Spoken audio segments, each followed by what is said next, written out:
Good evening. Is it for you more or for?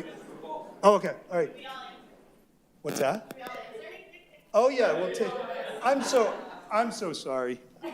I I was trying to get this done before just now. I can tell you what's in that call. If you're a Friday customer, almost everybody did get picked up. Like about 8 or 9 streets didn't. So I listed them out, including Councilor Crowley's house didn't get picked up. But then if you are a regular Monday trash and recycling customer, you should put out only your trash. That waiver of 2 weeks to pick up recycling as trash is done once the Friday houses are picked up tomorrow. We're pushing to get them to add another truck so they can pick up recycling as recycling, but not tomorrow. So if you're Monday, just trash. And then if you want to go to the compost site tomorrow, check the website first. There was a fire this morning in the compost pile. And fire department spent some hours and believe they knocked it down. So hopefully we'll open it in the morning, but I couldn't say that tonight. I couldn't promise it on the phone because I would be wrong. So if you want to go over there tomorrow, check the website first. We'll have a notice up. Listen, thank you all so much for coming in tonight. When we brought the proposal to the city council forward back in the spring of 2 years ago, to take the parcel that includes the old Family Dollar store and the restaurant and the rent-a-center and the studios upstairs. At that time, I said, look, we're not going to want to own this building long-term. Part of the goal, of course, the first and top priority with all of that was to protect the 108 parking spaces that we all have thought for decades are the cities, but never were. I didn't know they weren't the cities till I became mayor. Realized we paid a lease every year to the building owner, but that's been that way a long, long time. So at that time I said, hey, when we are getting ready to do something about disposing of the building, we'll have a real public conversation about what the community's priorities and hopes are for it. So that's what this is, and my goal is to have, we're going to do a bit of a presentation to give you some thoughts and some of the factual details, and then just want to hear from people, and some of it may be a conversation if it works, and then the idea is after tonight, everybody can kind of think about, consider, digest all that's been shared out, and we can have a follow-on meeting in a month or so. I think my hope is that a couple of go-rounds of talking it through will help flesh out and help the city to know how to draft an RFP to try to get a good outcome for the block, for the building. So that's really the goal. Let's see. I want to thank BevCam for being here. It always makes a big difference when the community can see what's going on. So thank you for that. And we've got a bunch of my colleagues in local government, your elected officials other than me. So I'll just quickly, as I can see, we have City Council President Julie Flowers, Ward 3 City Councilor Steve Crowley, Ward 4 City Councilor Scott Hausman, Ward 2 City Councilor Danielle Spang. I'm looking around. I don't want to miss anybody. Ward 1 School Committee member Rachel Abel. Are you kidding me? I'm sorry. Oh my goodness. He fed me today so that my brain would work tonight. Our Ward 1 City Councilor, Todd Rotano, he gave me the microphone and showed me how to turn it on. So there you are, thank you. And City Councilor at Large, Brendan Sweeney. So that everybody there is with us tonight and probably is, I shouldn't say probably, may want to have something to say as well.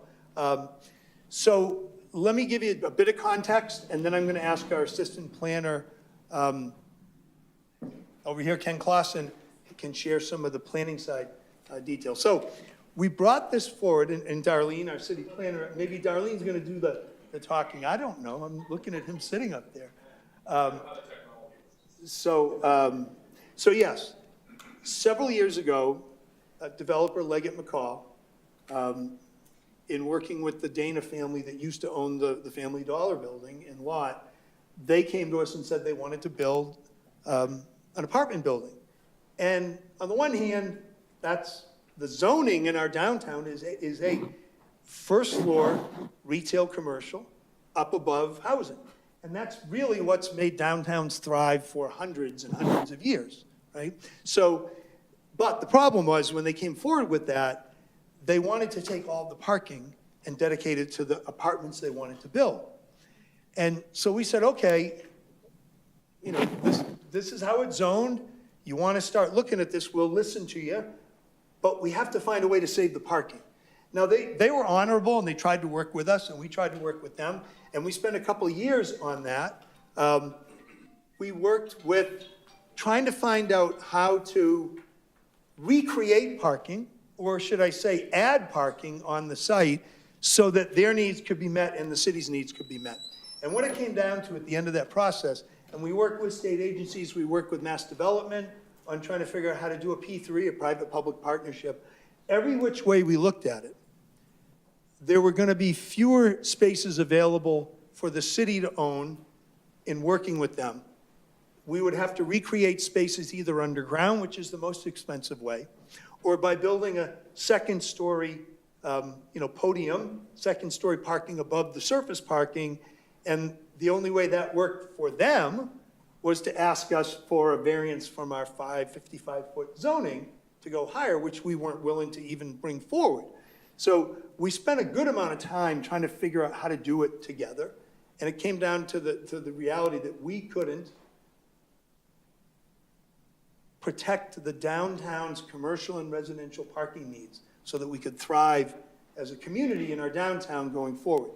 So at that point, and we couldn't protect any more, we couldn't recreate any more than about 80 spaces of the 108. And eventually we said, all right, this doesn't feel like it's going to work, let's appraise the property and see.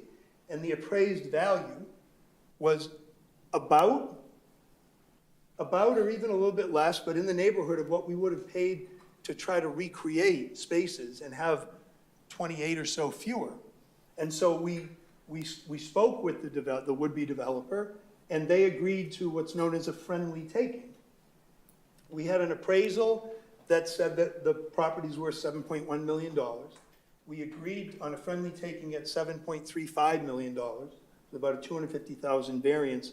And that was, they identified a good amount of sunk costs that they'd put into trying to make the thing work for a few years of design and planning work. We understood that if you try a taking and it becomes a hostile taking, it ends up dragged out and in court. It costs a lot of money to try to go that route. So we came to the council and we asked for the approval to do that. The Patch did a preview to this meeting and called it an $8 million purchase price.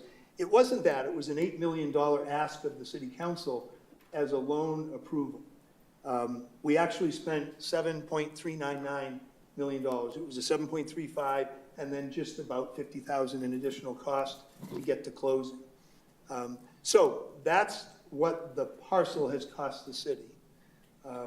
Before coming to the council for that, we looked around in the downtown to try to figure out, is there another place to create parking if we just leave the dollar store to go the way of the proposal that they first brought forward?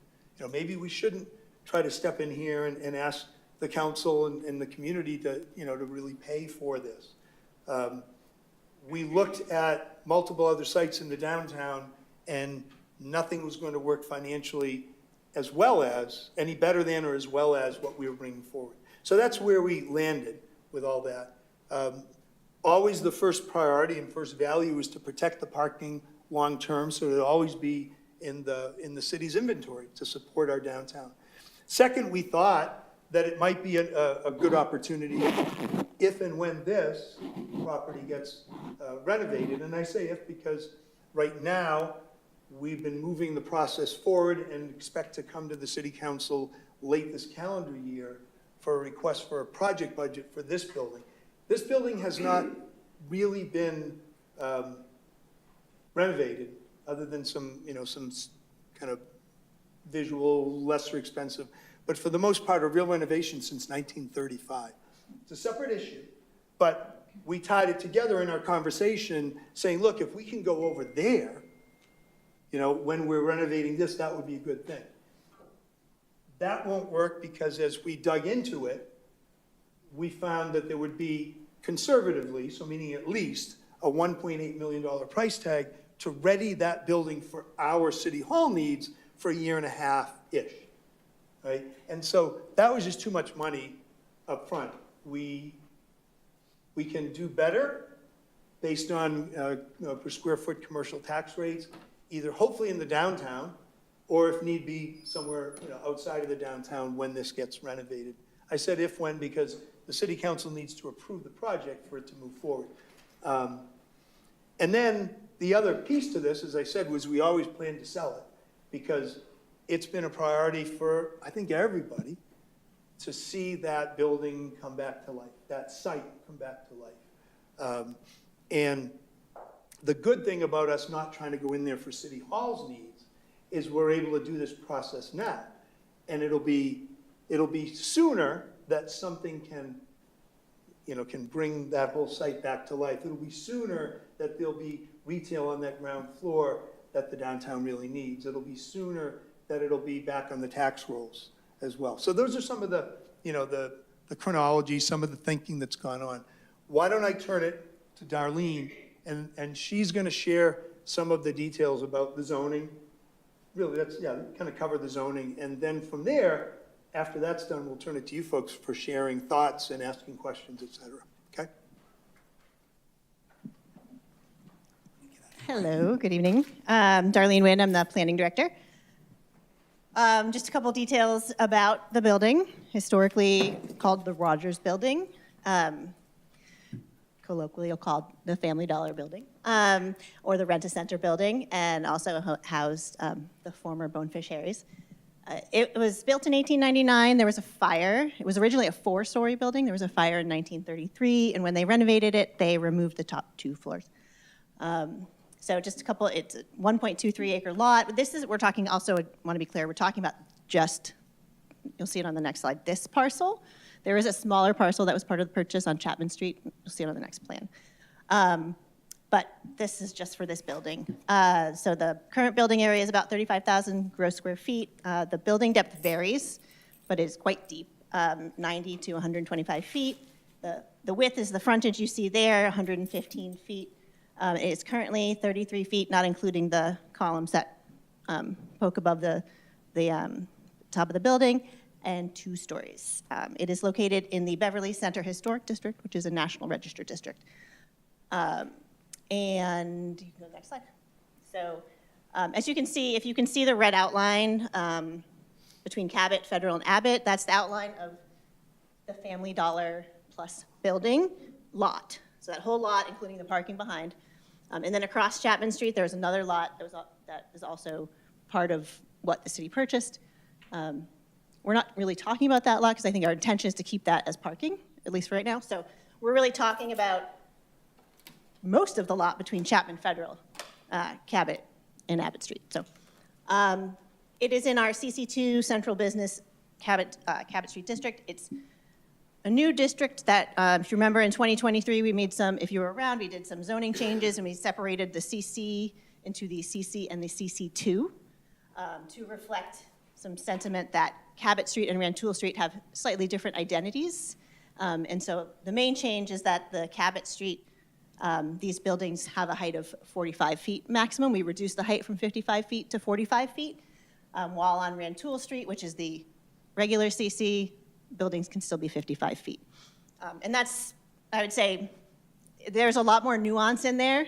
Depends on what type of zone you're adjacent to, but for this parcel, the maximum building height is 45 feet. You can go to the next slide. We're gonna do questions afterwards. I don't know how tall it was originally. I have not seen that, but I have not been able to measure it, but we understand it was 4 stories before the fire, right? Yeah. So Mayor mentioned ground floor uses, and so we have a provision in our zoning ordinance that requires that on the ground floor of, and particularly in what we say is our core pedestrian area on Cabot and Rantoul Street, which this building falls into, a building has to have an activated ground floor use.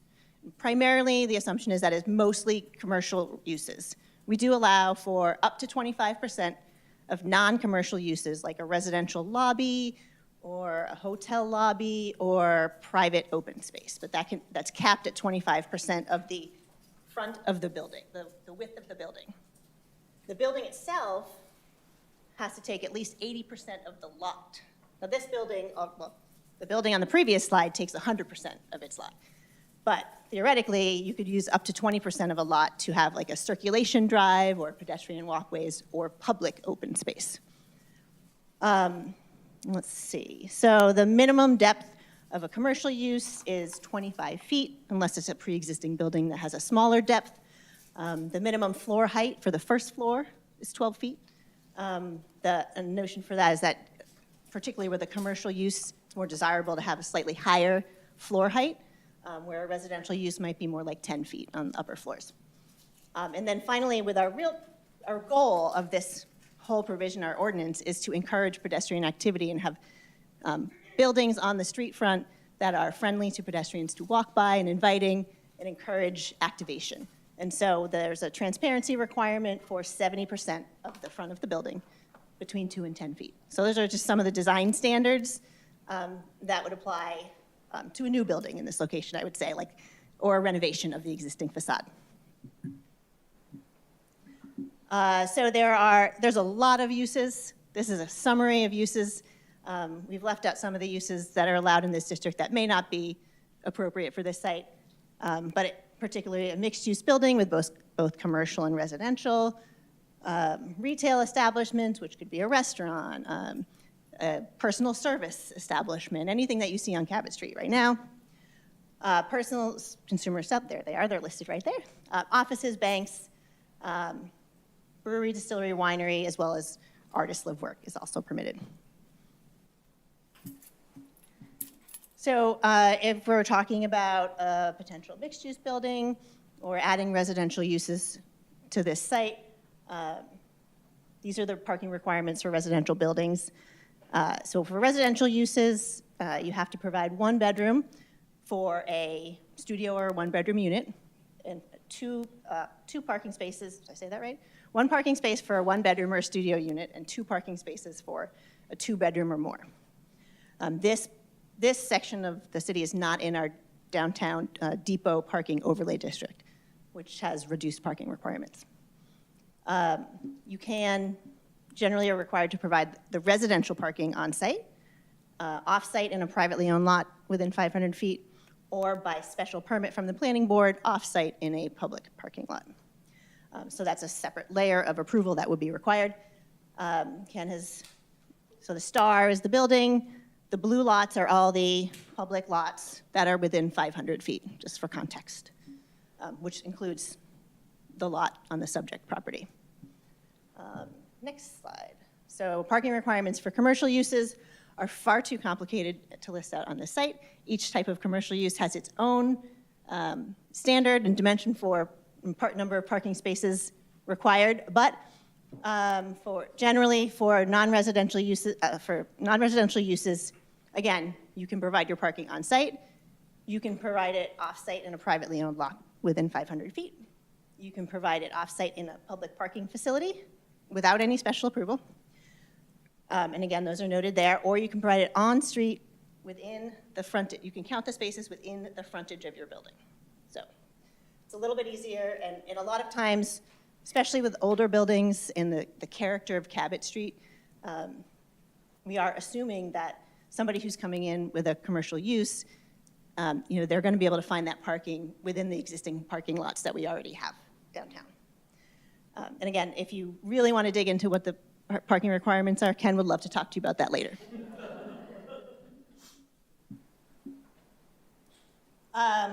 So this is kind of making an assumption that there's both 2 things. One, if we have housing as part of the proposal, there's two layers of it. One is that if it's a market rate project, like for example, the private developer who came in and proposed the previous project had to provide a portion of those units as affordable housing units, because that's one of the regulations in our zoning ordinance, one of the requirements called our inclusionary housing ordinance.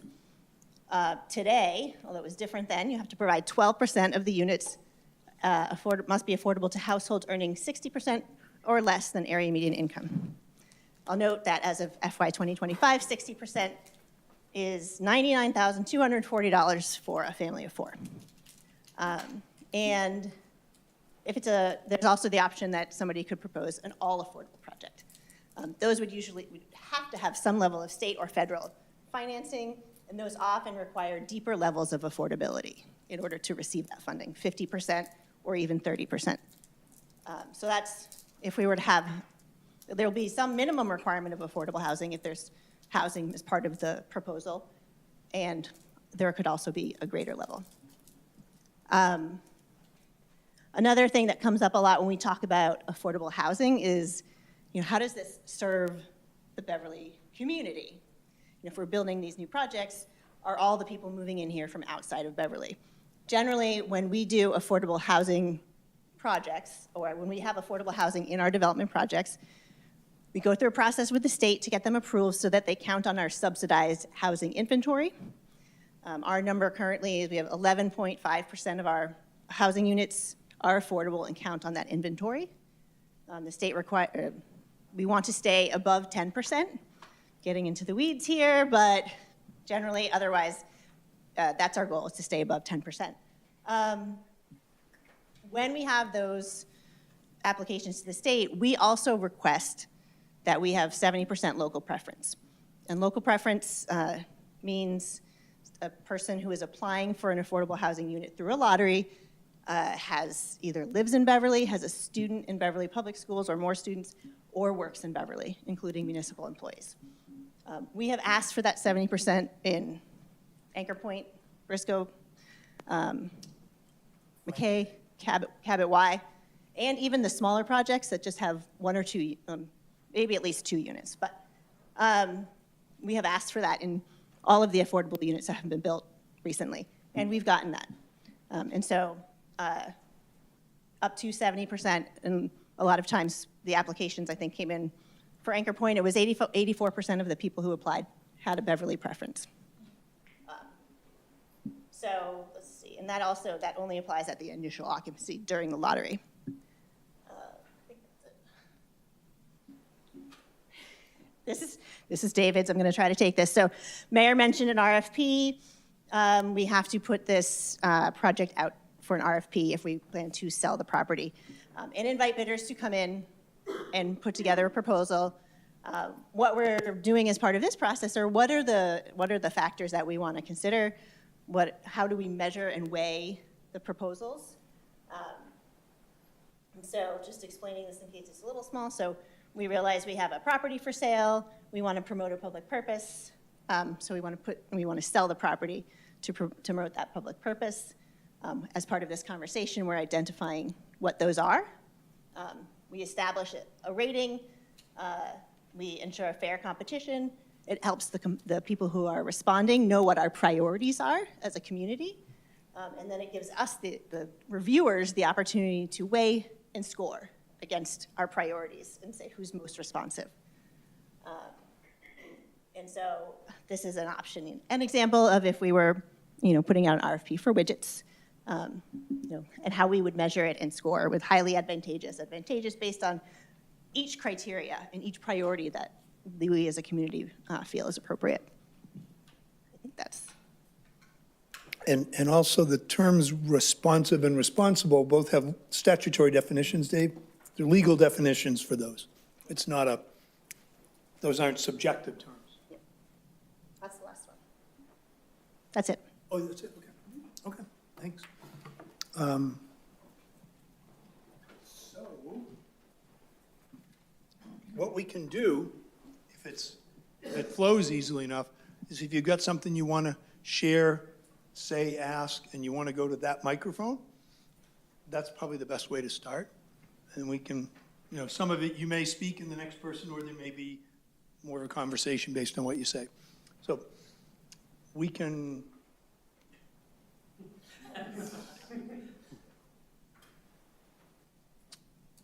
Sure, Counselor.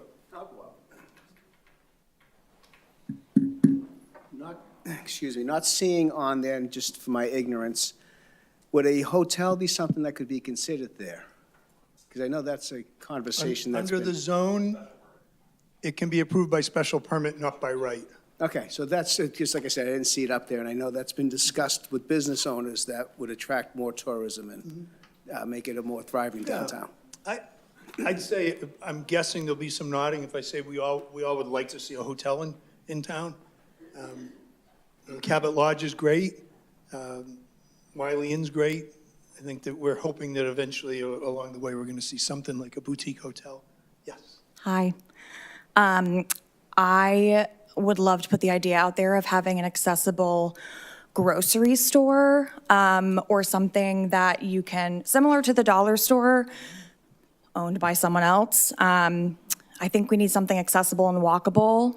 You can get a light bulb, you can get milk, you can grab a pair of socks. I don't think you have to walk all the way to Stop and Shop. A lot of people don't have transportation. A lot of people don't have family to drive them farther than downtown. And I think to make Beverly an actual walkable, accessible city, there needs to be a place where you can access groceries year-round. The idea came from Rachel, actually, about a co-op. I think that would be a beautiful idea. Have farmers from the farmers markets have somewhere to be year-round. Community pays in, and I think it would just be really great. Obviously, it can also be mixed-use space, either studios or apartments upstairs. But the fact that like a hotel or like to drive tourism, I don't think is very beneficial to the people who are already here. I just want to get like fresh produce on my way back from work. So that's my idea. So I didn't expect it would take long to start talking about a grocery store. Raise your hand if you would like to see one in the downtown. I mean, there's been a hole there since Bell Market left, and that's a long time ago. So I know Family Dollar did provide some opportunity, and the thought that a grocery market could be a part of this mix is, I think, a very popular, it's one we talk about. We talk about all the time, really, in terms of what do we need in the downtown. Could it be here? You know, might that be a priority in an RFP? Or it's, I think we have to be careful, and I don't know that somebody responding to an RFP can guarantee a grocery market until they build. I'm just kind of, I'm looking for somebody smarter when it comes to how do you get a grocer, you know, I mean, you think of fresh produce and you think of prepared meals and you think of, you know, the basics, right? All of that. Okay. All right, who else, please? We'll go with Erin and then Bruce. Oh, you can come up. Just closer, Bruce. I was. Well, I'm about to say what he's going to say. We're texting each other. No. So for those that don't know me, Erin Truex, Executive Director of Beverly Main Streets. We recently did our Downtown 2030 survey. Thank you to those that responded. We had over 1,000 unique responses for both phases of the survey. Overwhelmingly, downtown shopping, grocery stores was 62% of the responses through both feedback surveys. We also engaged a variety of groups, whether it be the Ward 2 Civic Association, Council on Aging, our local colleges, and time and again, grocery stores came up number one. I would also note that surprisingly, 53% of respondents said that they had a real need for social services, but didn't feel that they could adequately access them because they were not available downtown. So whether that be lack of transportation, lack of local services in our downtown district, awareness, they noted all those as being the biggest barriers to accessing social services. So as we're talking about things we'd like to see downtown, we also have to recognize that it's an incredibly accessible area, and there are members of our community that are struggling and need to access social services. So it's not the hottest topic, but there are things that we should consider. One final thing I do want to note, hotels did come up quite frequently. We know that hotels could be beneficial to the Cabot and a lot of our performing arts spaces. Beverly does have a Beverly Cultural District. For those unaware, cultural districts are a distinction handed down by the Mass Cultural Council. That's a special funding designation that certain committees and, certain communities get. Mass Cultural Council is not giving those away for the next 2 to 3 years. So it's really a cachet and a feather in our cap that we do have a cultural district. This building is located right in the center of our cultural district. So I do want to make note of the fact that when we're talking about what we'd like to see and what we'd like to develop, we do have a really strong resource in all of the public art and work that we are doing to make this a vibrant cultural district. And I think leaning into our reputation as having a strong arts and culture scene should also be considered. Thanks, Aaron. Bruce?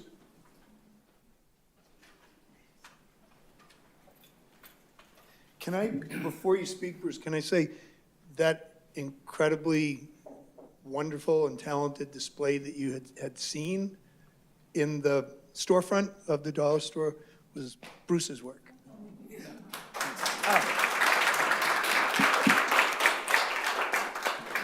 Oh, thank you for that. That's really nice. And thank you, Mayor Cahill, and thank you, Darlene, for allowing me that opportunity to be in there for 8 months. Sorry about my voice. I want to, and thanks for having this meeting, because it's something that I feel very passionately about. And being an artist and being in there for the better part of last year, working on this display that I really wanted to do as a testament and honor to Beverly and its personality, and getting to talk to people that entire time on a ground level, people coming up, lots of kids, lots of families. I want to advocate strongly for something that would be, for something that would be very arts motivated, and starting with the upstairs. Those were galleries before. Those could be, I said galleries, those were studios. Those could be live workspaces, which is something that Beverly doesn't have right now. It was the bottom bullet on one of those lists there. And it would be great. It would be an investment in the community. Artists give back, artists drive the economy. I don't want to go on for too long, but I also wanted to advocate for a use of the bottom space as something, like Aaron was saying, like community oriented, something that really provides a space for people to go to, in broader terms, a place for kids to gather, a place for teens to go, to really invest in the young people with an art space, a studio space, a performing space. I was in there, it's huge. It's like so many possibilities. It's really big. It's a great space. So for something that could have like multi-use, and I agree, grocery stores are important too. So maybe it could even have, we could say like a culinary arts center. Because there's so much space, this could be a real thriving, innovative downtown, creative community arts center. So thanks.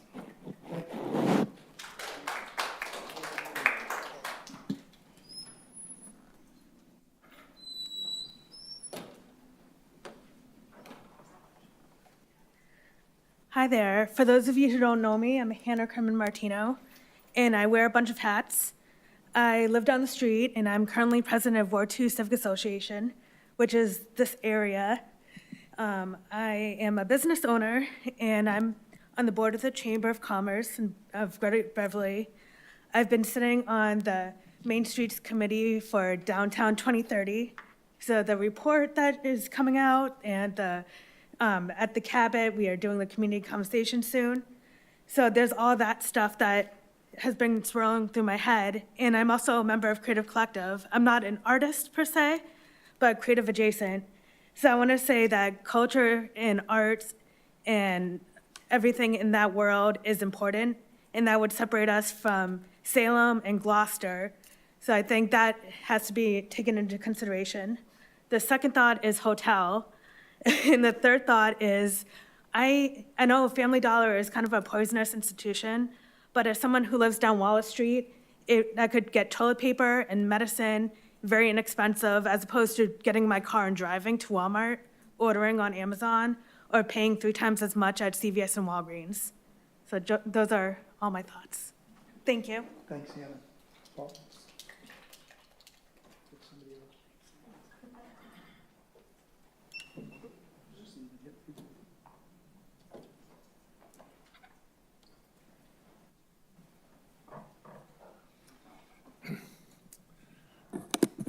Paul Enzigos from 35 High Street.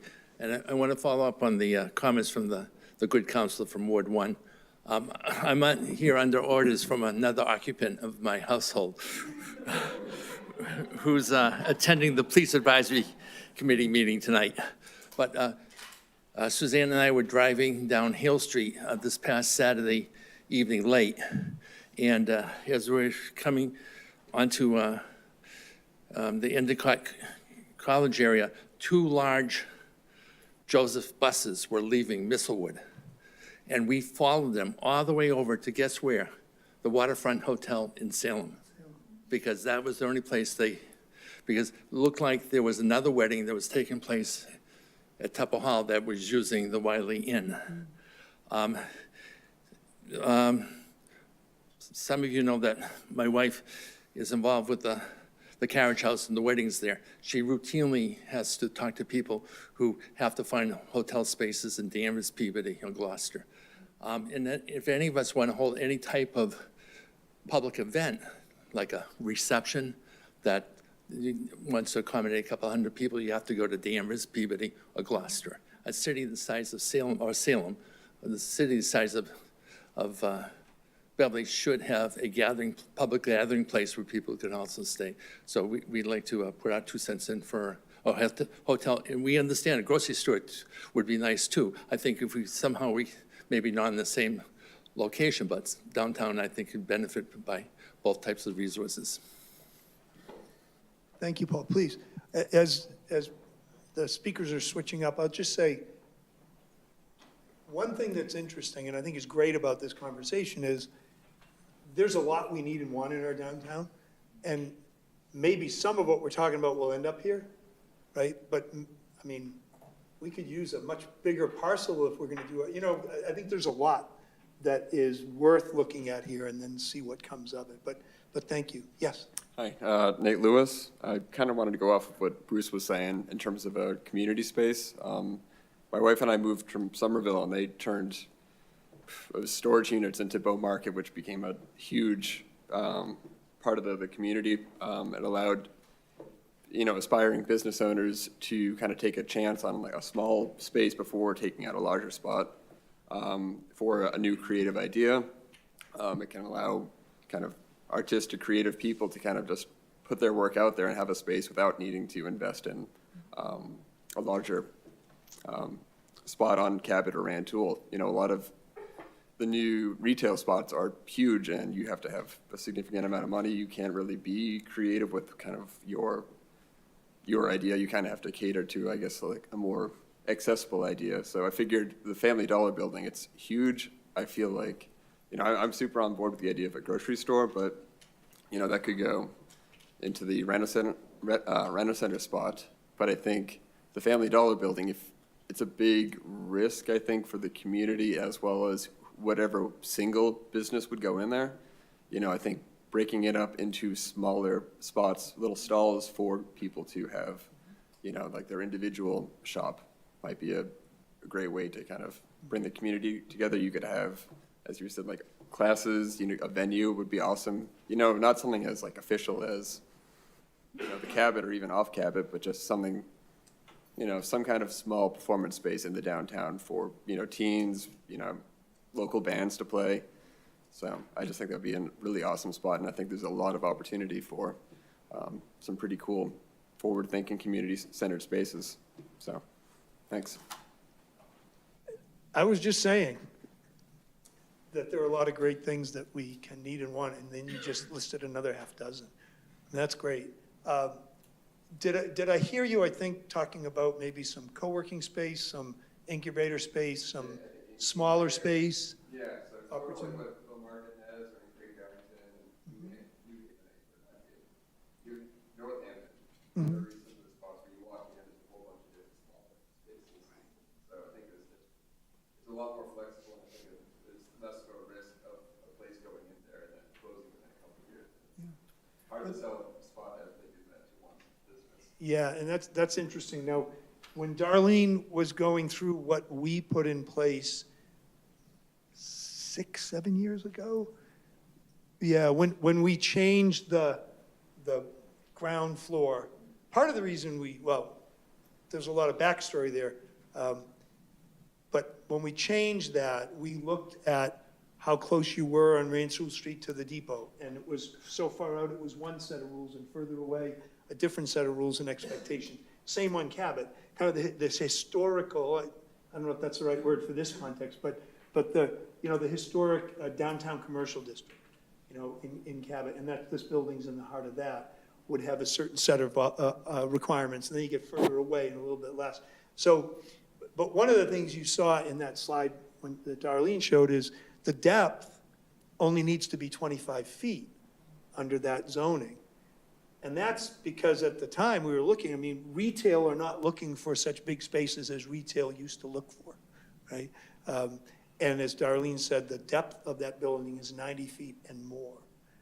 So there's a lot of opportunity on the parcel that we own that's within the building footprint, because we're, part of the expectation here is that we hold title to all the surface parking. So when we talk about RFPing, we're really talking about the footprint of the existing building. Right? So, yes, please. It's okay if you just have a quick question, sure. I can project. When you're selling the building, would it be the entire parcel, or would you divvy it up as like the rent-a-center, the old dollar store, et cetera? Right. So I guess a couple things to answer that. One is, I guess the question was, are we going to sell the whole of the building or potentially chop it up? We hadn't thought about selling it any other way but as a total square footage. And, that's worth a conversation, but that hadn't really been part of the thinking. I think one of the things, and we have somebody waiting to speak, so I want to get to, no, but, and I'll talk more after Justin speaks, but one of the things that we really tried to work through and figure out is how will somebody come to this building and offer money and redevelop it, right? And so there are real barriers to that. And that might be part of why we're not looking to chop it up as opposed to having, it's not a huge space. It's good. What is about, I'm going to look around at about 19,000 square feet? 70,000, okay. So that's a part of it is not really having a sense that doing that would make any of that more viable for somebody to come in and invest. So let's go. We have two people waiting to speak, and then I can share a bit more about some of the things we've tried to look at up to today. Go ahead, Justin. Hey, Mike. Hey, everybody. Justin Whiting. I was actually an artist renting space at 222, is it 222? 222 Cabot Street, and they were so proud that it was up for 10 years, and I got in for the last 6 or 7 months of it. I had to, yeah. But one of the things that I started to do when I got in there, and we all started to do, was actually put a lot of our artwork up in the windows. And it was hard for people to see at nighttime because of traveling through. And I got light fixtures and everything. So a timer at night, people walking by, of course you have to be looking up in the right spot at the right time. I know that logistically, as you can tell from my t-shirt, I'm a fan of artists, art, and art space. I know there's logistics of how much you can or you can't and what the community needs. But with all of these things coming in, I was wondering if there might be the opportunity to create like a co-op with the businesses that do come in to show local art. Whether it's artists, if we do open up space there, or local artists from around. I'm a transplant from here about 16 years ago. Fell in love with Beverly. My art is actually Beverly scenes. So I would love to share some of the community and the treasures and richness of the creative people and spaces that we have here. With the general public that might come in on vacation or visiting, and the people that live here. A lot of times I have to look around to see what I can see. But it would be nice if we do have like a hotel come in, they have something and stipulates that they maybe put local art in the vestibule or their hallways, stuff like that. I know that requires some additional process maybe be created, but Beverly Main Streets is here, I don't know, but whatever, that's just a suggestion. I mean, I can say I think we're always looking for ways to capitalize on the artistic nature of downtown Beverly and of the community, so that sounds like a great one. Oh, yes, I'm sorry. Patty Zolano. I just, like, all those ideas are good, and but I am really concerned about the parking, because it was neglected, if you ask me, for like years. If we're renting it and we didn't know we owned, you know what I mean? I don't know why we didn't buy it, but there's really no place to park downtown. People come to shows, they don't even know that lot is even there. I don't think the signage is very good. From what I say, a lot of people will say, like, where do I park? And then you talk about, well, we can borrow, you know, if this building's gonna be here, they can borrow spots from another parking. Like, people don't even know that there's parking in, you know, behind, you know, where you go down, like, towards where Alcott's used to be back there, there's parking there. But, like, I don't think people even know it exists. So the signage isn't good, so people just drive by. I'm not gonna go to Fibbers because there's no place to park. So I think that needs, like, are we gonna buy it with all, you know what I mean? We own it, right? So when we go to sell these buildings, it sounds like they're gonna need parking just to exist, whatever, whether it be a grocery store or even like a artist studio, whatever, like, those all gonna have to have a place to park. Federal Street is what, a 2-hour minimum now? Like, it's like, yeah. it's 2 hour maximum? Yeah, or whatever, yeah. So it's tight. Like, and then when it snows, God help you, you know what I mean? So, and even like the parking down, if you're gonna take the train, like, a lot of those spaces go to that apartment building, which is, you know, in front of it, which is kind of weird to me that, like, they could build something and borrow spaces from the state, Yeah. but. Well, I can tell you why. I mean, the MBTA owned the property, and the MBTA always planned to have housing in front of the garage and dedicate a certain number of spaces to that housing.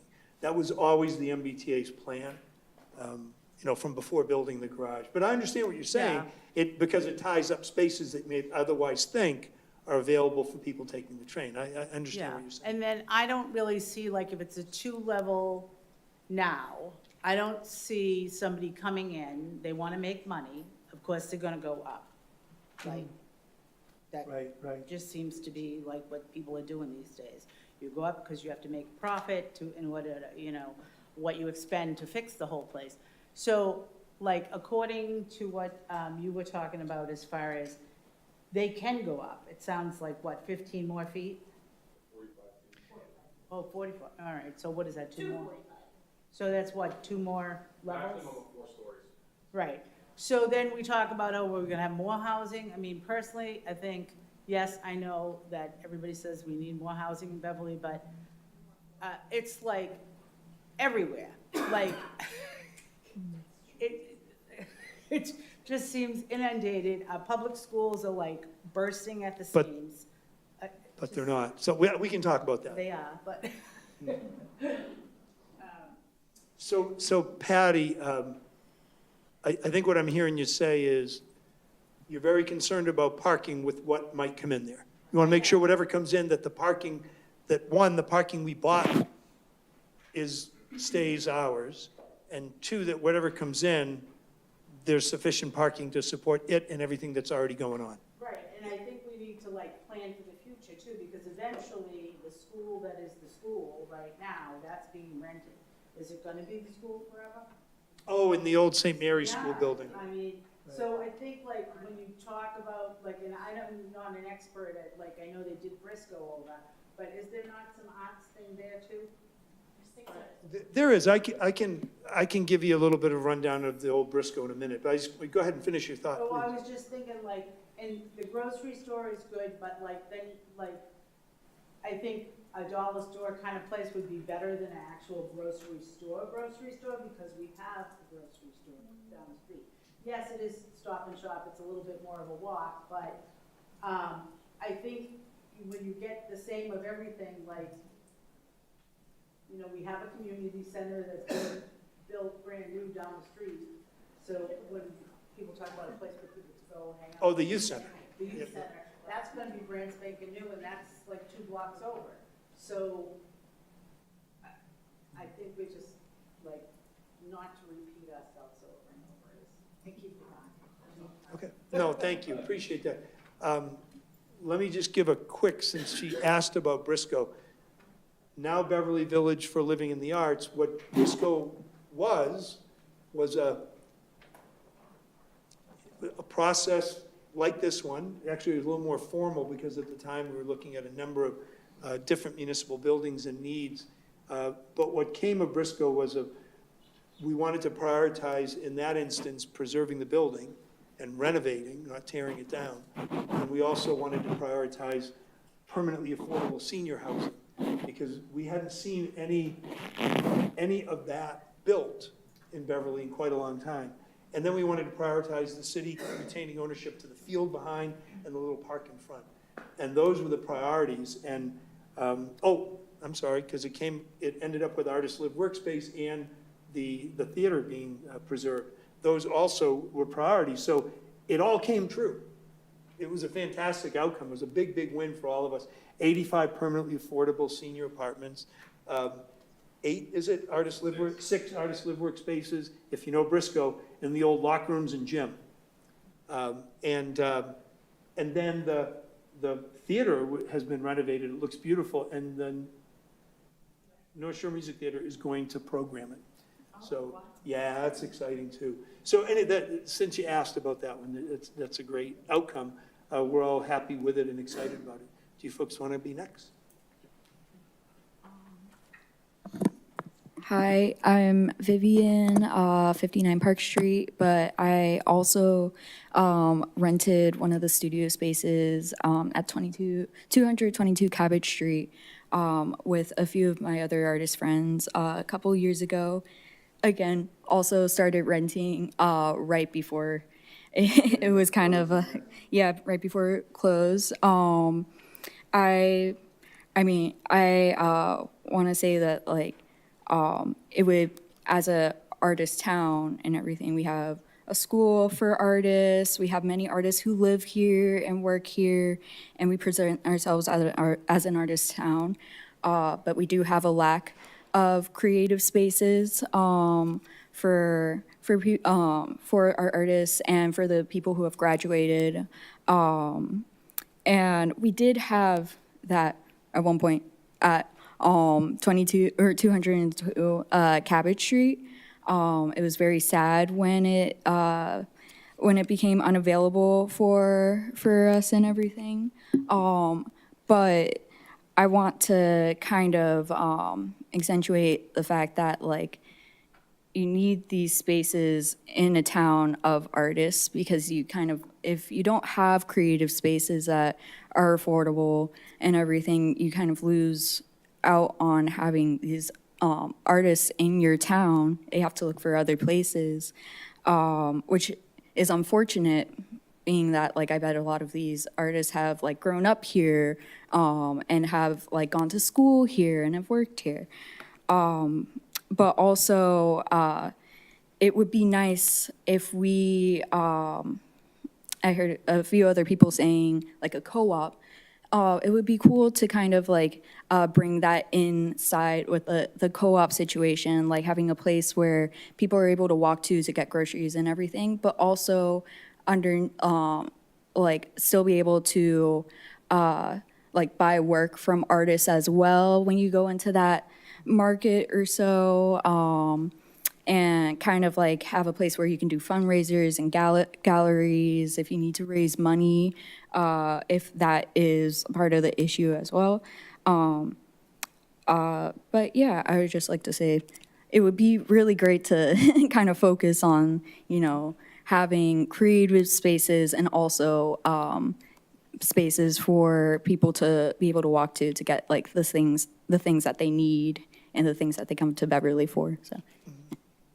Thank you. So I think, thanks. So I've heard more than once then, gallery space. maybe co-op gallery space. Am I also hearing studio space? Right? Okay. Both things are needs. Yes, please. I give you a thumbs up. Okay, you're good? Do you want to speak or? Yeah. Okay. I didn't know if you were done. Oh, thanks. Hello, everyone. My name is Sylvia Berger, Beverly born and raised, Montserrat alum, and a very local artist. You may remember me from meetings past, meetings like this one right now.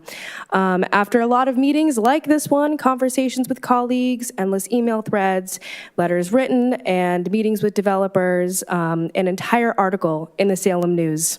Not a day goes by where I don't walk past 222 Cabot Street and look in the window of a space dark, vacant, that once was a safe haven for me and many others to create, explore new mediums, and get inspired by our artistic neighbors and friends. All of this to say, a little over 2 years ago, I lost my art studio, but I'm not alone. There were over a dozen other artists as well that lost theirs. Beverly has only one building dedicated to art studio spaces. It's Porter Mills. It's small. It is much more expensive than 222 was, but Beverly does hold the title of an arts district. Kind of piggybacking off of what Bruce said, Vivian, and a few other folks here today, if we do not create infrastructure for our artists that are born in this town, that live in this town, that went to school in this town, we will lose them, which is really quite unfortunate because artists, as we all know, provide so much color and vibrance and culture and community to this city. And I would hate for it to be a wash of millennial gray. Thank you. Yeah.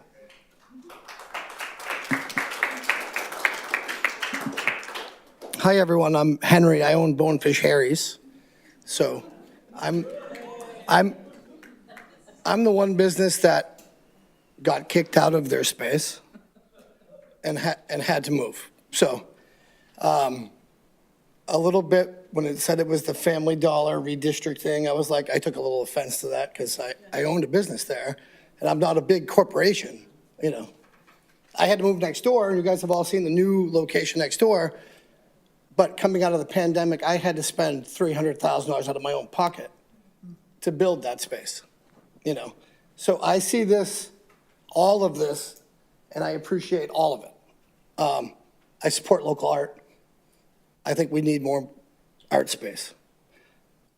I miss Family Dollar because when we were out of orange juice or milk, I could walk next door and get it. You know, that helped everybody, you know, and I've heard millions of people come through the restaurant over the years say, well, it brings a different element. You know what it brings? It brings a real element. It brings the people that live here, downtown Beverly, and it gives them a place to go and shop. Maybe it's not for your neighborhood, wherever you live, but that's our neighborhood. This is where we are. And the parking, obviously, is huge for me, personally, you know. And one of those maps up there, that blue map had my parking lot and my new space listed as part of the blue city space. So just to let you know, that was. We'll fix that. On that corner, that's not yours, that's mine. You're doing it to me twice. Sorry about that. So, you know what I mean? It's like one of those, like, it piled on. Things pile on, you know, one after the next.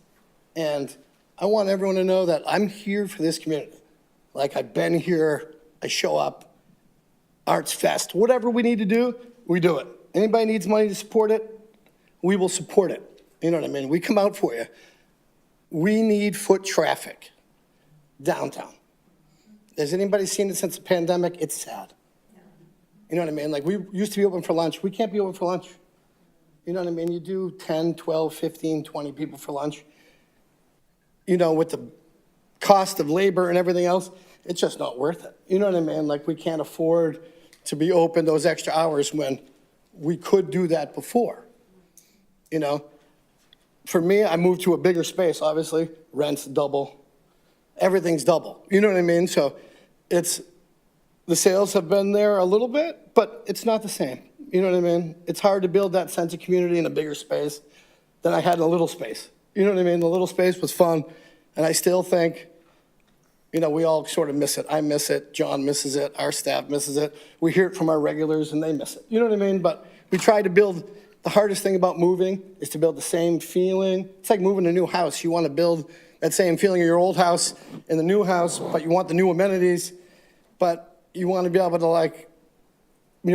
walk around with your eyes closed and know where the bathroom is at night, and that's hard to do. You know what I mean? And we're all trying to get a feel for what does downtown Beverly really want to be now? You know what I mean? We need the parking, yes. Do I think there should be a variance change so we could go higher? Of course I do. I don't understand the arbitrary fight to not give them an extra 15 feet so they could build the parking garage. You could have a structure and have the parking. Yes, it costs more money. Well, that's what it's got to be. You know what I mean? Locals need their parking, but anybody, we had, all the grocery store chains came to look at that space, and they all come to have lunch after. All of them, and they all said the issue is parking. They have a math formula. They need this square space. They need access from the road. They need this many dedicated spots, because if not, it's nice to have it just for downtown. But we all wanted a Trader Joe's. That guy from Trader Joe's came 3, 4 times. I'm also from Somerville. I don't live there anymore, so Bow Market, I suggested that to the Danas who own that property before the pandemic started, when I knew Family Dollar's lease was up. It would be a beautiful space, kiosks all down the side, use the second story to build share space for people that need an office space, and you could do fundraisers there, you could show your local art, you could have all of that stuff, and you could go up. You gotta mix new and cool with practical. You gotta make money. People have to make money or they're not gonna care. You know what I mean? And that property is so valuable for everybody in this room and for all the tourists. I always say it should be a hotel because it would be booked. And I promise you, we all know it would be booked. No matter how many rooms Endicott, Montserrat have visiting professors, students that they don't even have housing for, that they would book that year round. All the people going to Salem for Halloween, graduation season, parents' weekend. Fill it up. We all know. You know what I mean? All of our friends and family go to Danvers, go to Salem, go to Gloucester, because you can't have a wedding in Beverly and find 75 rooms in Beverly. You just can't. You know what I mean? It's not physically possible. So I don't know how we do all of that together, but I think it starts with the legislative part to make it, give the people, whoever are coming to develop this, the opportunity and not a street fight at you know what I mean? Nobody wants to see this take 10 years of these meetings, of pushing developers away. I've had 30 developers that came to look at that property, and they were afraid of the paperwork. You know what I mean? They were. You know what I mean? They don't want to take that on. That one company finally fought through all of that with the Dana family. That Dana family, as a tenant, we all know that building is a pile of garbage. When I heard it was zoned historic, I've never laughed harder. If that's historic, you know what I mean? That's the building's falling apart. The art spaces, I've been up there 100 times. There was leaks, water leaks, stuff, the floors are all bowed. I'm not sure, you know what I mean? There's a lot of things that would need, like you said, 1.8 million to fix it, but I mean, for me to just develop my little space to make it brand new and nice, it would have been, millions of dollars because it was just falling apart. They They didn't care. They didn't care about Beverly. They didn't care about the parking lot. You know what I mean? Like, I care about the parking lot. I'm out there sweeping it. You know what I mean? I wish everybody took the time to try to clean it, to make sure. Unfortunately, we're like the trash heap.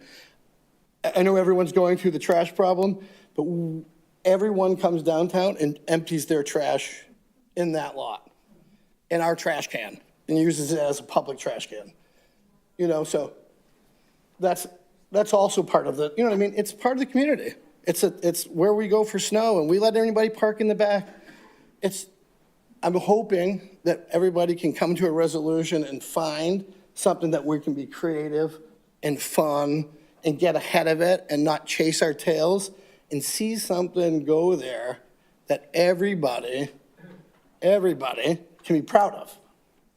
A place that we can all go, listen to music, get some food. There's hotel rooms, there's music, there's a vibe. You know what I mean? Beverly needs a vibe. You know what I mean? And it takes cool people to make hard decisions and put their money and their time into it to make it work. And it takes everybody.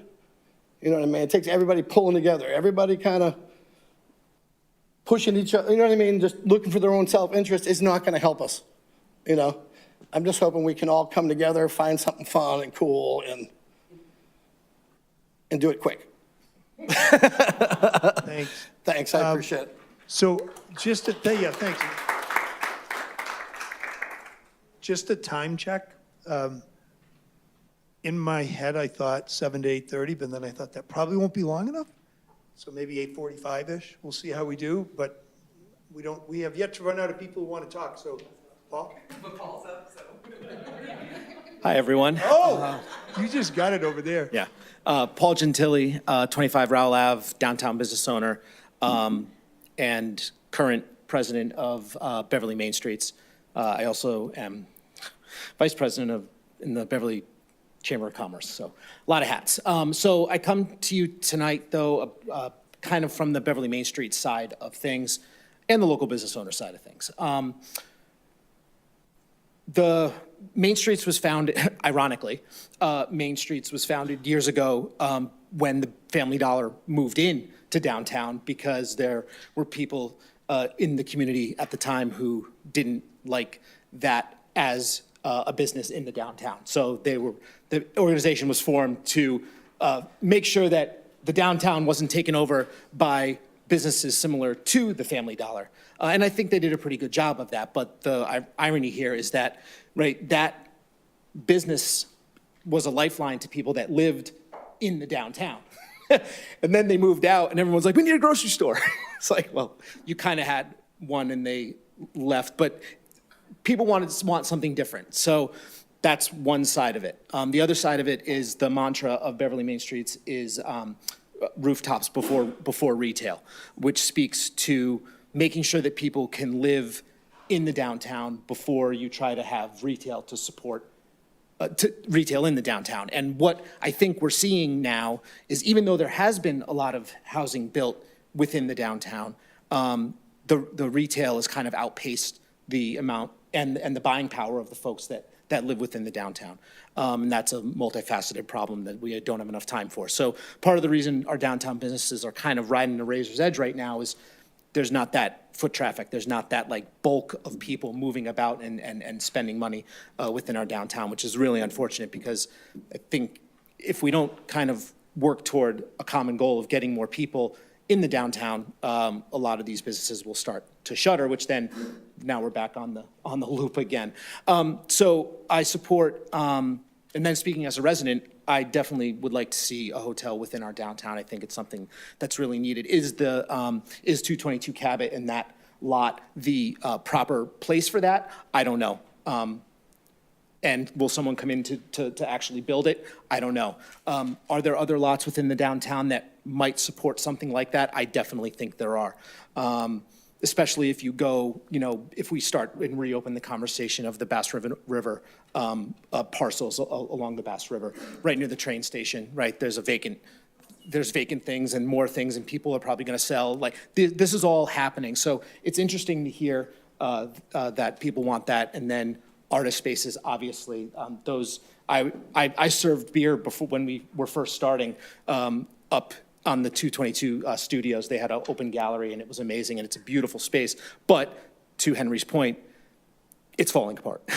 So to save that building might be a bit challenging. But I'm up here to speak. Hannah mentioned it, and Aaron alluded to it. On September 24th, which is a Wednesday, at 7 p.m., doors at 6:30, Beverly Main Streets is hosting a community conversations at the Cabot, literally about this. So this is a public forum sponsored, put on by the city. But this nonprofit that lives and works and operates in Beverly for 20 years is doing the work. We sent out the survey. Some of you may have answered that survey about what do you want to see in this downtown. And we're going to present our results in greater detail and open up and have a presentation and have a panel, and you can ask questions and we can really dig into the nuts and bolts of what we want to see. And what's very interesting and what I love is that our survey results, I mean, maybe we got the same people, but our survey results are aligning directly with all the comments that are in this room.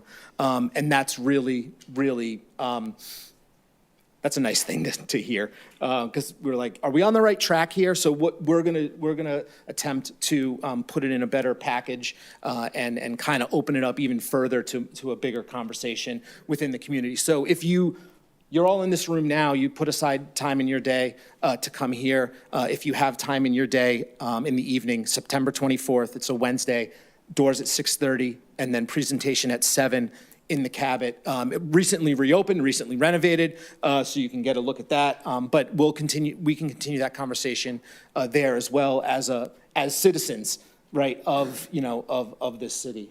So hope to see you all there. Thank you, Paul. So Beverly Main Streets, downtown 2030, that's the conversation that night, right? Okay. Justin, yeah. Yeah, I just want to say, because there was comments about how the 222s were that the divots in the floor, the rust, we love those. But honestly, we don't need a great workspace, we need a beautiful display space. Bruce, when you were working on the installation, and I'm walking by, I'm thinking there's only gotta be unknown cut up things behind it, and we were working on stuff like that, I assume, the artist workspace is always messy, you won't have to worry too much about that, but the display space, if we have a display space, that's nice. So, I mean, if it was to take those spaces again, any artist would jump at those, even though they go through. Okay. Because we're splashing paint around, we're working, quite honestly, typically. So just because you're not near a microphone, I want to repeat it, capsulize it. What you're reinforcing, Justin, is artist workspace doesn't have to be pretty. And so, right. And kind of reiterating that there is a need for that co-op type of gallery opportunities where you can display work and try to sell it. The reality of that is. Okay, you're not at the microphone either, so it's okay. You can come to the microphone, but I'm gonna. I know you're, sorry. No. Yeah, okay, good. For BevCam so that people can hear it. Sorry, BevCam. Are you sure you want to? Just the reality of having investors come in and redo that space will make the space non-affordable to the artists who want it. So I think that's also just something to consider all around. Which is also why I think parceling out the spaces would be great, because it could also give people who maybe can't afford $8-9 million to buy the whole thing. It gives a smaller business a chance to come in and make it more accessible for themselves and the community. Also, I don't think a hotel needs to go there. And my name's Michelle, I didn't say that earlier. Thanks, Michelle. I will say that all the things we've heard tonight, all are worth doing, right? And all hopefully going to find a place more so than they already have in the downtown. Obviously, not everything that's being brought up can happen in the one space, but everything that I've heard so far seems to really kind of align with what everybody who's at Main Streets, at the Chamber, our own team at City Hall are all really focused on. And I should introduce Erin Schaefer, our economic development planner, because I introduced Darlene, the planner, and Henry assistant. Yeah, and I mentioned that also because we as a city are in the process of writing a new economic development action plan. And our ECDC, our Economic and Community Development Council, mouthful, which is a volunteer, multiple member board like a lot of other boards in the city. And their real focus, their role is to try to advise the mayor and the city council on how to promote economic, economic growth, economic strength in the community. Justin, thanks for waiting. Oh, sure. Justin Walsh, Ryle Island, and I have a couple of, kind of a two-parter. First, I'm sorry, her name already, her point. This is going to be a sale to a private investor, and rents are going to be X amount of money. I am fully in support of grosserette, community services, whoever said that, and creative spaces. All of those things I think are worthy of public investment, which with grocery stores being such a low margin business, would require some public investment of some kind, whether it be subsidies, something written into the lease saying that rent control or some other levers or anything like that. And it would most certainly require some partnership with an existing grocery store chain, maybe like Crosby's or Trader Joe's, as somebody said, things like that. But they're still going to need some type of cost controls for that to even be a possibility. Question, but I'll make my second statement first, and you can answer both questions. Second statement would be the height requirements and the parking. Everybody wants more parking. Everyone wants to preserve what we have and expand it. The 45-foot would be perfectly suitable for a two-story. Doesn't have to be a full parking garage, but you could effectively double. But I don't see any of the downtown parking lots being constructed in that way. So is there anything prohibiting that? Is there another subsidy for that? And then back to my original point, what levers, tools are at the city's disposal to help subsidize and make it affordable for the types of businesses or use cases that we all support to actually go in there? Thanks. Lot there, Justin. Thanks for the comments and the question. Now I'm blanking. I had an answer to one of them. Let me think.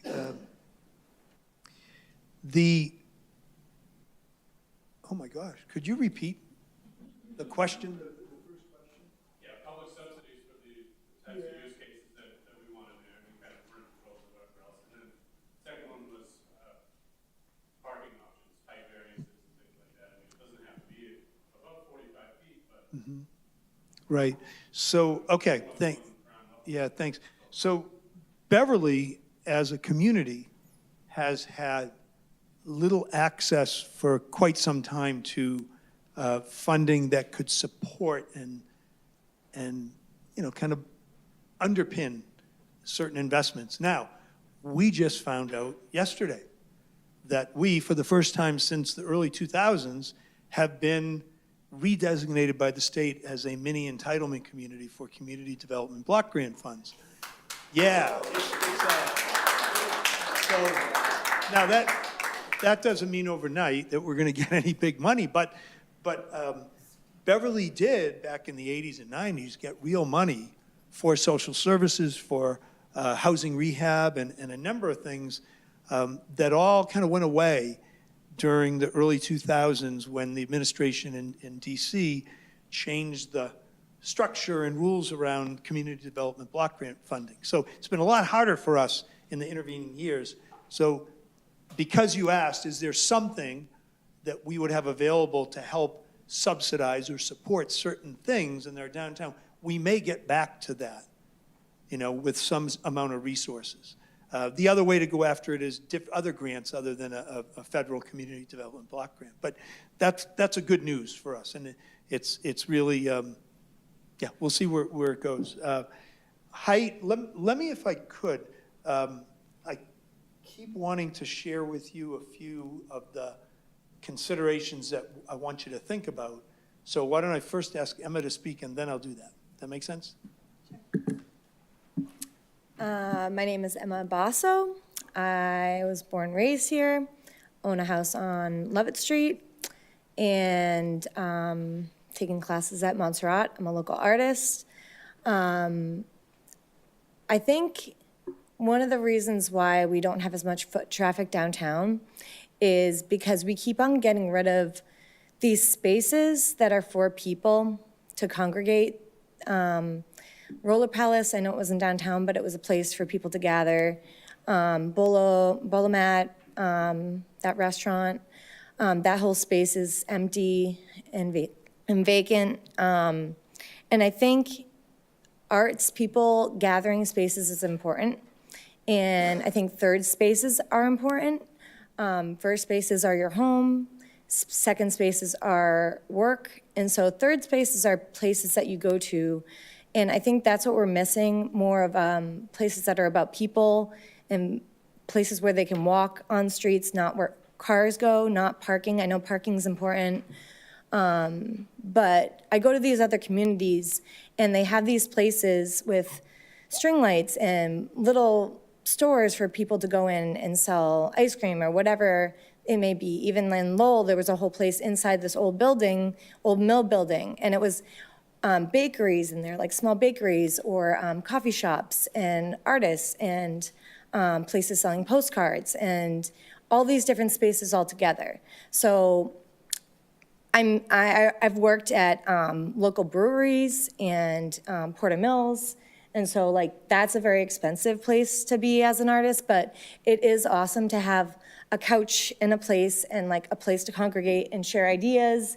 And like, I think we are missing that. I wish we had that at Briscoe.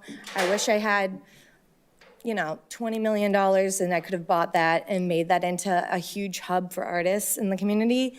I still want to do that. And I talk to people randomly on the street.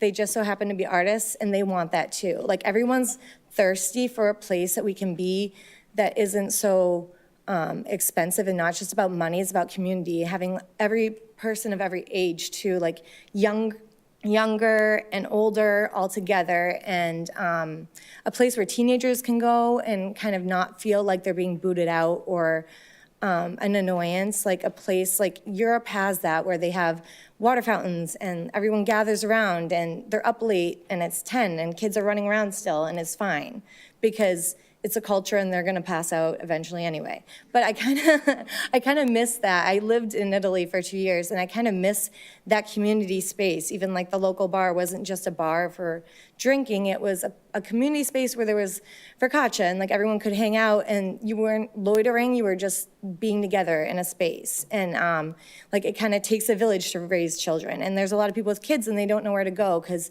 everywhere they go is expensive.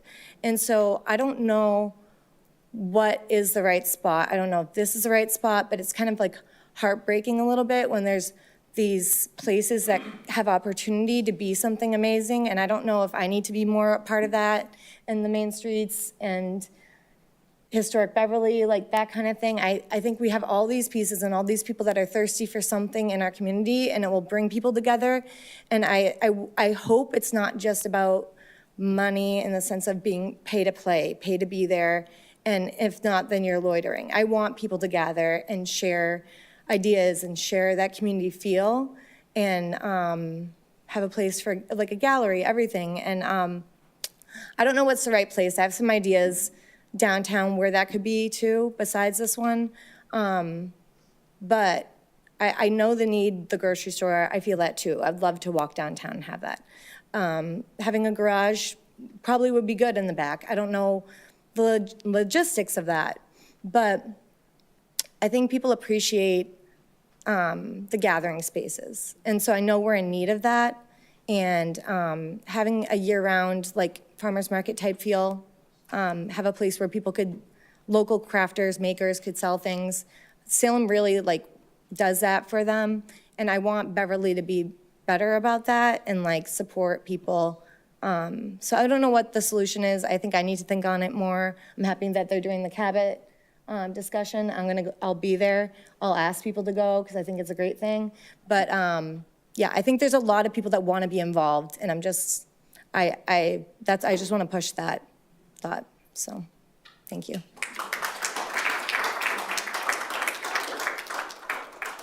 So, thank you, Emma.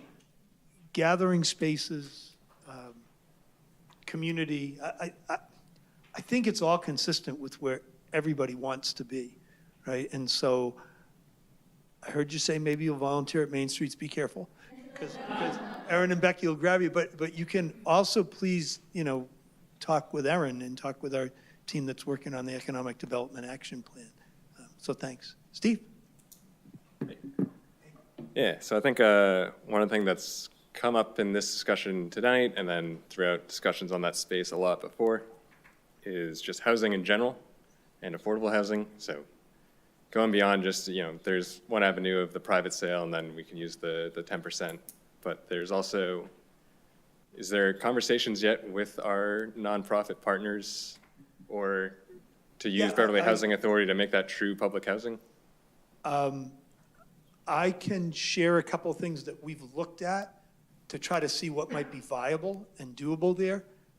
And so why don't you say what you want to say, and then I'll turn to that. Does that make sense? Okay. I guess other note was, sorry. So a lot of good ideas. I think everything I've heard tonight is an interesting idea that's valuable and could be a great use of that space. To maximize all of those options, I think it's worth revisiting with the council, eliminating the arbitrary 45-foot rule, bring it back to at least the 55. I think you touched on at the beginning, you could get back to a second story of parking, still have your parking, add more to there, get a hotel and all this stuff that you're talking about, and still carve out a space for ourselves for more of a public use. Wanted to throw that out. And then I think just to close on touching on parking, I think everything we've talked about, there's a lot of good uses for people, and parking kind of cuts into what capacity we have for that.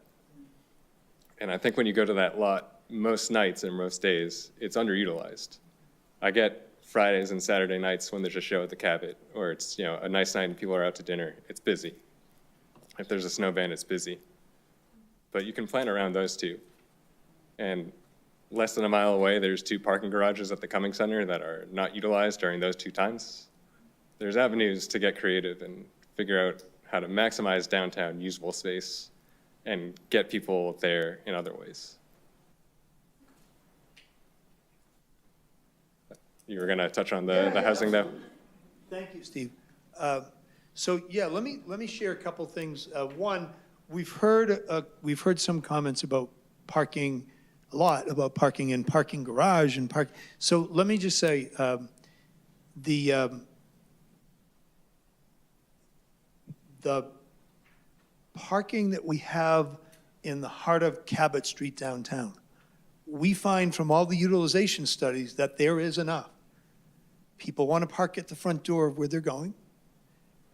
And some people don't know where to look. And so I agreed with whoever said earlier that we need to have better signage, better directional signage to our parking, to our available parking. And it's something that we've been talking with Main Streets about, trying to move pretty quickly on because it's there. We all recognize it. So some of it is culture, people being willing to, park a block or 2 away from where they're going. Now, people may still cruise to try to find the closer space, but then they need to know where to go if that isn't available. I will say that in most of our downtown, I feel pretty good about the amount of parking that's truly available. I worry about the parking between the post office and Federal Street on Rantoul Street, because we got some great, very active uses down there, some great businesses, and that's a tight space. So we're looking at trying to find a way to create more parking in that area. But here, I think we're in a pretty good place with parking. These spaces mean the world. They really do, to making sure that there's enough. So a few thoughts about what we might try to do with an RFP here that haven't really come up yet. So before coming and having this meeting, I wanted to try to get a sense, who will invest their own money in this parcel? Because we won't let them take the parking, that was the whole main reason for buying it, most people aren't going to invest money in the building in a for-profit sense, because they want to max out housing, and to do that, they need a lot of parking. So the zoning allows 45 feet. Somebody could do quite a bit with the whole square footage of that parcel, including the parking, right? But we can't give that parking back. And so we tried to figure out how somebody might invest in a way that creates some housing above and opens up spaces to the community below in a commercial retail sense and really brings it to life. And in looking in several different ways at how somebody might come in a for-profit way, we started to look to a not-for-profit option. Because you may or may not remember, and I didn't say it earlier, but when we first were promoting buying the building, we talked about two separate RFPs. One being air rights development of affordable housing over the parking, and one being a redevelopment of the building up front. And in looking at, how many, in trying to figure out how to get somebody to invest, it became clear to me that it wasn't really a two RFP kind of conversation. It was, how can we get somebody, anybody to invest? And that took us to the affordable housing conversation. And I had a couple of meetings with the Secretary of Housing at the state level. And it appears that there is a way there are programs, there is a way to put public dollars in the form of low-income housing tax credits to something that we don't have much at all, and that is affordable home ownership. We've lost starter homes, right? Nobody's building starter homes. And the only starter homes in Beverly that there really are for people are some of the older starter home housing as it turns over. And even that, for anybody who's tried to buy recently or is just watching, even that is everything's, there's, home prices are high. They're high. A lot of people want to be here, and that's great. So there's, it is a hot zip code. I think we're all enjoying that to a point. So there's an opportunity to help people who are working and making pretty good money, making under 80% area median income. Darlene talked earlier with our inclusionary zoning of lower thresholds. But this is a program that potentially could help subsidize the under 80% model. So family of four in this region is making 132,000? Family of four. Well, there you are. So people at that annual income range are not finding it easy or even possible to break into the private housing market. So this could be a starter home type of condoed redevelopment. However, we can't give away the parking, right, or sell the parking. So it has to be of a more modest scale. And in talking with the secretary about this, something in the order of 30-ish units over 3 stories, a second, third, and a fourth story, could work. Then it leads us to the question of where does the parking get developed, right? There has to be parking on site to support those units. And now we have to have a conversation about what's the future of the existing building, right? Does this building get preserved? Does this building get torn down? Does the facade get preserved? Does the facade get torn down? These are real conversations we need to have. And one of the reasons I pose that is we know that the depth of retail space today isn't what it was. And with the existing building being 90 feet to 120, there's a lot of footprint of building that doesn't need to be footprint of building in a final analysis and could support surface parking with podium housing above. So just kind of think on that one. As I said, I was hoping that tonight would be about sharing a lot of things back and forth, and then all of us going away and, you okay? All of us going away and just kind of thinking on and digesting. Maybe doing some follow-up together. Anybody can reach out to any of us as a follow-on to this meeting. We will schedule something, I'm thinking a month-ish out from now. If it's possible to do this, if it's possible that this has kind of had its time and all the brainstorming has kind of led to what seems to make sense as a way to structure an RFP, it would be probably ideal if that RFP could go out later this fall, prior to the end of the calendar year, because, we all want to see the property come back to life, however that happens. So just a couple things to think on. We can go a little bit further. Councilor Spang is up, and anybody else who wants to get up, please feel free. Yes. Thank you. I had a process question first, and I was just curious. You mentioned how with the Briscoe building, there was a group that was committed to helping write the RFP. Are you envisioning a similar process with this, where there's going to be like a small advisory group working on it, or is it just going to be internal?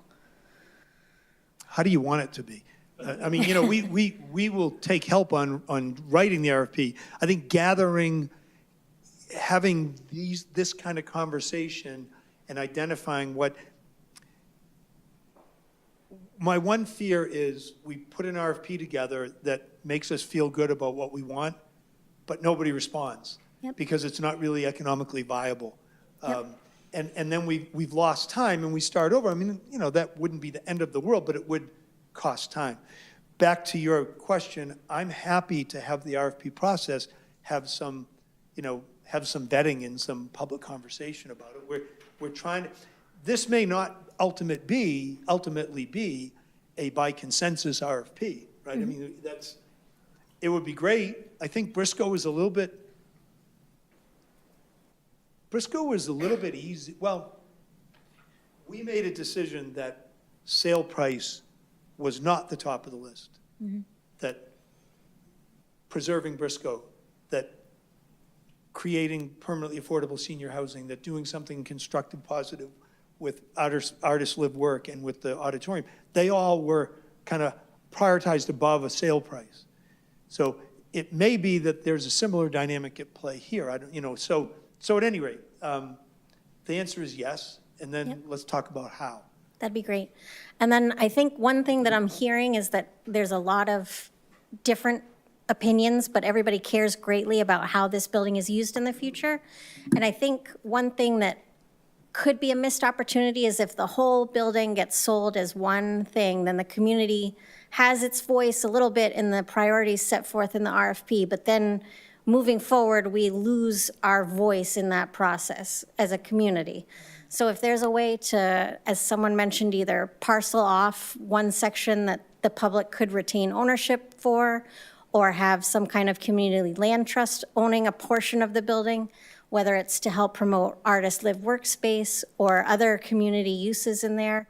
And then I had just two thoughts. One is that downtown is a federal food desert, so there may be some USDA money to try and get a grocery store in there. But if you lose the back access to the building, so if housing goes in and you lose that back access, then grocers won't want to come. So there are some logistical things to think about as far as retaining the ability for that. One, on the federal food desert designation, we guys are in right. Yep. Two, yes, there would likely, it would make sense, it would be advantageous that there be access into retail spaces, particularly if it's a Microphone. They need you to be on. Microphone. Oh my, sorry, Abby. Sorry. What did I say? How much did I say? My apologies. The idea of the ability to get into a retail space from the parking lot. Yeah. I mean, any of us who grew up in a downtown, right, in a community, Beverly wasn't unique. That was the dynamic here years ago with all those stores. So yes, I think that makes good sense.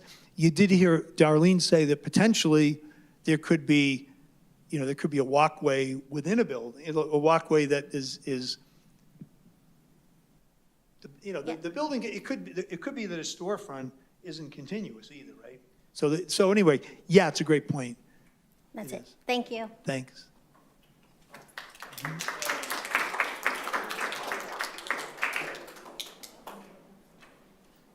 So I'm happy to call it for tonight, and if we have your email address, we'll send you when we know the next meeting will be. We also will publicize it in whatever ways we can and try to make sure there's good notice. All right. Thank you all so much, and please follow up with anything you want to share after tonight. Thanks.